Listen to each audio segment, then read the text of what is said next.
যে ভাই আমার কমিশন আসছে, প্রস্তুতি কিভাবে নিব, অথবা আমাকে গল্প সাজিয়ে দেন কিভাবে প্রস্তুতি নেবেন।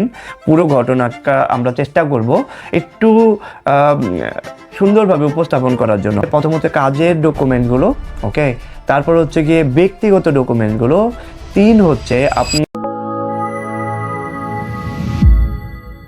আসসালামু আলাইকুম, ক্রস পয়েন্ট থেকে আমি জয় আবারও আপনাদেরকে স্বাগত জানাচ্ছি।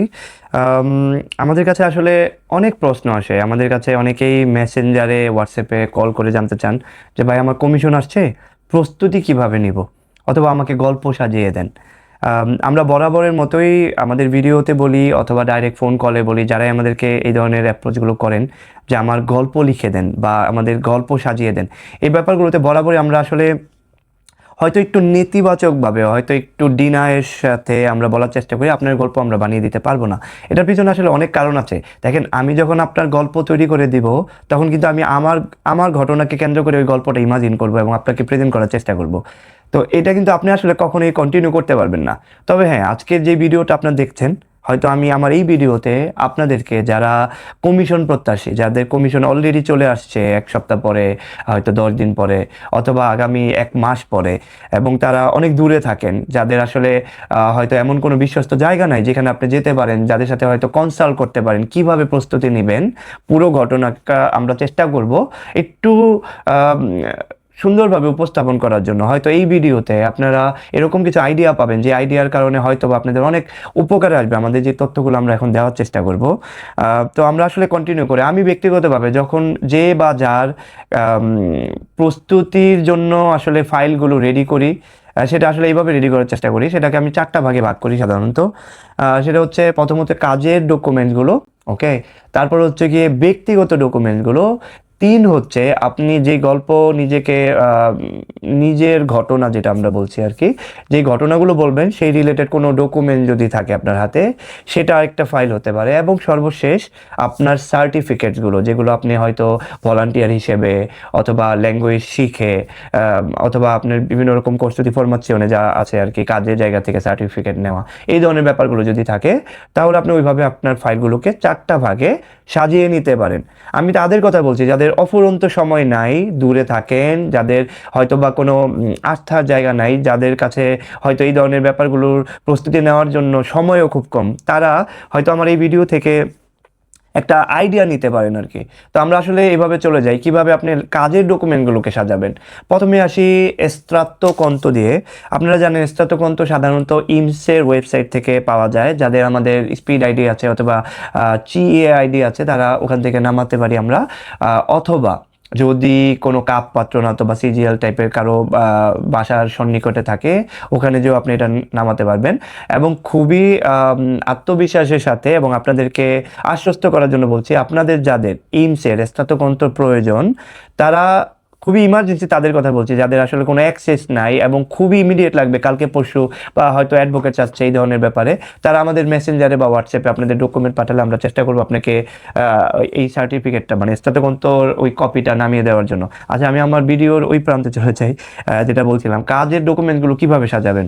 স্নাতকোত্তর, তারপর হচ্ছে আপনার সকল বুঝতে পারা, তার মানে এখন থেকে আমরা যখন ভিডিও করছি সেটা হচ্ছে 2026-এর মার্চ মাসের বুঝতে এখনো আসেন, আপনারা জানেন। তো আপনারা যেটা করবেন, ফেব্রুয়ারি থেকে শুরু করে পিছনের সকল বুঝতে পারাগুলো একসাথে করবেন। তার মানে হচ্ছে আপনারা 2026 সাল ফেব্রুয়ারি, জানুয়ারি, 2025 সালে ডিসেম্বর থেকে জানুয়ারি একটা সিরিয়াল করবেন। যাদের কাছে আছে, যাদের কাছে নাই, এটা নিয়ে প্যানিক করার কিছু নাই। ওকে, যা আছে তাই দিয়ে আমরা ফাইলগুলো সাজাবো। তার মানে 2026, 2025, 2024, 2023 ইত্যাদি ইত্যাদি, যাদের যা আছে তাই বুঝতে পারাগুলো একসাথে করব। উনিল্যাব বা কাজের কন্ট্রাক্ট আমরা যা বলি, যাদের উনিল্যাব আছে বেস্ট, না থাকলে অ্যাটলিস্ট কন্ট্রাক্ট পেপারগুলো একসাথে করবেন, যেখানে যেখানে কাজ করেছেন কন্ট্রাক্টে। যদি কোনো কিছুই না থাকে পিছনে, বর্তমান কাজের কন্ট্রাক্ট অ্যাটলিস্ট নিয়ে যাবেন। ওকে, কাজের কন্ট্রাক্ট, বুঝতে পারা, স্টার্টকন্ত। এবার চলে যাই কুদের ক্ষেত্রে। যাদের স্পিড আইডি আছে তারা কুদ নামিয়ে নিতে পারেন নিজেই। যদি না থাকে, আপনারা যদি ওই একই মালিকের কাছে কাজ করেন, মালিক দিয়ে দিবে। যদি আগের মালিকের সাথে সম্পর্ক থাকে বা কমিউনিকেশন থাকে, তার কাছে চাইলেও দেওয়ার সম্ভাবনা আছে। তার মানে কাজের সকল ডকুমেন্টসকে আমরা একসাথে যাচাই করার চেষ্টা করলাম। বলে রাখা ভালো, এটা আসলে ইম্পর্টেন্ট না থাকলে ভালো, না থাকলে না। আমরা অনেকে জানি যারা আমরা যেখানে কাজ করি, কাজের মালিকের সাইড থেকে যদি কোনোভাবে একটা সার্টিফিকেট নেওয়া যায়, সেই সার্টিফিকেটে হয়তো বলা থাকবে আপনি ওনার এখানে কাজ করেন, আপনি মানুষ হিসেবে ভালো ইত্যাদি, এই ধরনের কোনো একটা যদি সার্টিফিকেট মালিক দিতে পারে, এটা হয়তো গুগল থেকেও একটা স্যাম্পল নামিয়ে নেওয়া যেতে পারে, হয়তো মালিককে বলা যেতে পারে, মালিক তার কমার্শিয়ালিস্ট অথবা মালিক যদি এই ব্যাপারে জানা থাকে ভালো, সে হয়তো আপনাকে এই ধরনের একটা সার্টিফিকেট দিয়ে দিল যেখানে মেনশন করা থাকলো আপনি এখানে অনেক দিন ধরে কাজ করেন, আপনি মানুষ হিসেবে ভালো। আবার বলে রেখে এটা ইম্পর্টেন্ট না থাকলে ভালো। ওকে, কাজের ডকুমেন্টসটাকে আমরা সাইড করলাম। এবার আসি আপনার গল্প রিলেটেড বা আপনার ঘটনা রিলেটেড কোনো যদি ডকুমেন্টস থাকে, এটা হতে পারে আপনি যে গল্প বলবেন সেই গল্পের কোনো সংবাদপত্রের কোনো ছবি বা কপি, যে কোনো কিছু থাকতে পারে, নিউজ পেপারে আপনার ওই গল্পটা বা ওই ঘটনাটা আসছিল, যেটার কারণে আপনি ভিকটিম, যেটার কারণে আপনি দেশ ছাড়া আজকে, যদি এই ধরনের কোনো কিছু থাকে ওইটা আপনি দিতে পারেন, নিউজ পেপারের কপিগুলো আর কি। ভিডিও থাকতে পারে, ফটো থাকতে পারে, অ্যাক্সিডেন্টের ফটো বা আপনি যা চিন্তা করছেন বলবেন সেই জিনিসগুলো থাকতে পারে। আমরা অনেকে অনেক ধরনের গল্প বলি, গল্পের সাথে রিলেটেড এই ধরনের কোনো কিছু যদি থাকে ভালো, না থাকলে সমস্যা নেই। মামলা সংক্রান্ত অনেকে অনেক কিছু বলে, যাদের মামলা চলমান আছে, যারা সত্যিকার অর্থে মামলা সংক্রান্ত ব্যাপার বলতে চাচ্ছেন, তাদের যদি কেস বা মামলা যদি এখনও চলমান থাকে, এই ধরনের কোনো কপি যদি থাকে সেটা আপনি দিতে পারেন।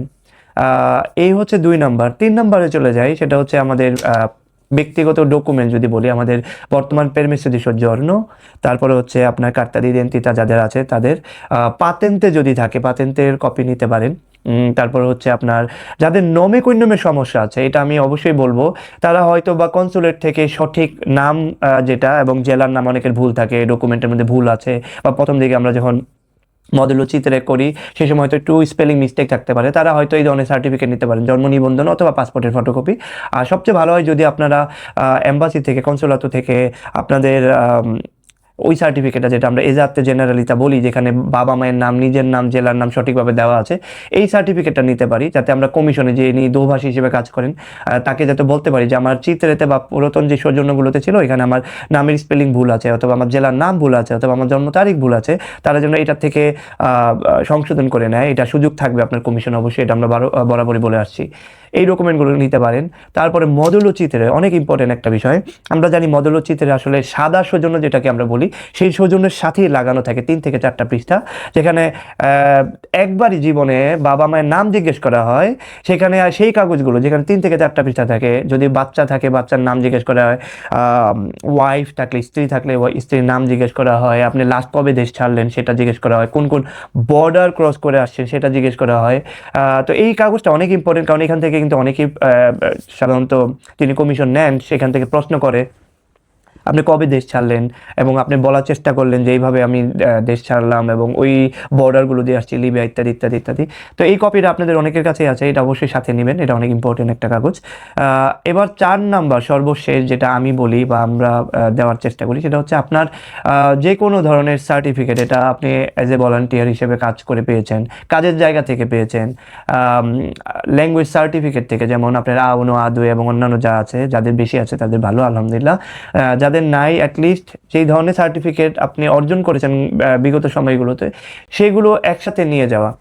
তো ওভারঅল এইভাবে যদি আপনারা প্রস্তুতি নেন, আমার বিশ্বাস আপনারা অ্যাটলিস্ট আত্মবিশ্বাসটা পাবেন যে আপনি জানেন আপনি কোন ধরনের ডকুমেন্টগুলো প্রোভাইড করেছেন। হ্যাঁ, তো এই জন্য আপনার এদিকে ওদিকে দৌড়ানো লাগবে না। এক শহর থেকে আরেক শহরের ভাই ব্রাদার যারা আছে, যারা এই ধরনের কাজ করেন, ফাইল সাজিয়ে দেন অথবা গল্প তৈরি করে দেন, এখানে দৌড়াদৌড়ি করা লাগবে না। আমি নিজেই বলে দিচ্ছি, হয়তো এই ধরনের ব্যাপারগুলো যাদের সময় আছে তারা যেতে পারেন, এটা আপনাদের ব্যাপার। কিন্তু যাদের সময় নেই, অনেক দূরে থাকেন, আমাদেরকে অনেকে ফোন করেন যে ভাই আমরা যেখানে থাকি পাহাড়ি এলাকা, এখান থেকে হয়তো বা শহরে যেতেও 1.5-2 ঘন্টা লাগে, মালিক নিয়ে যেতে চায় না, ক্যাম্পে থাকি ওখানে নিয়ে যেতে চায় না ইত্যাদি ইত্যাদি। তাদের ক্ষেত্রে যাদের স্মার্টফোন আছে, যারা আমাদের ভিডিও দেখেন, হয়তো এই ভিডিও থেকে আপনারা অনেক উপকৃত হবেন, এই আশাই রাখছি। তো সর্বশেষ যেই কথা দিয়ে আসলে আমাদের এই ভিডিওটা শেষ করব, সেটা হচ্ছে আপনাদের জন্য শুভকামনা। আমাদের যদি কোনো ভুলভ্রান্তি হয়ে থাকে ক্ষমা সুন্দর দৃষ্টিতে দেখবেন। দেখেন, শেখার কোনো বিকল্প নাই, আপনারা চেষ্টা করেন ভাষার উপরে গুরুত্ব দিতে। অনলাইন প্ল্যাটফর্মে অনেকেই ভাষা শেখান, যদি আপনার আস্থার জায়গা থাকে ওদের মাধ্যমে আপনারা ভাষা শিখেন। স্কুলে যাওয়ার সুযোগ থাকলে সেখানে ভাষা শিখেন, মানে ভাষা ভাষা ভাষা। পাশাপাশি যাদের একটু একটু আত্মবিশ্বাস আছে, যারা পাতেন্তে করলেই পাবেন বা পাতেন্তে শিখছেন যে কোনো প্ল্যাটফর্মে, যারাই শিখাচ্ছে তাদের মাধ্যমে শিখছেন, তারা লেগে থাকেন, ইনশাল্লাহ এখান থেকে ভালো কিছু হবে।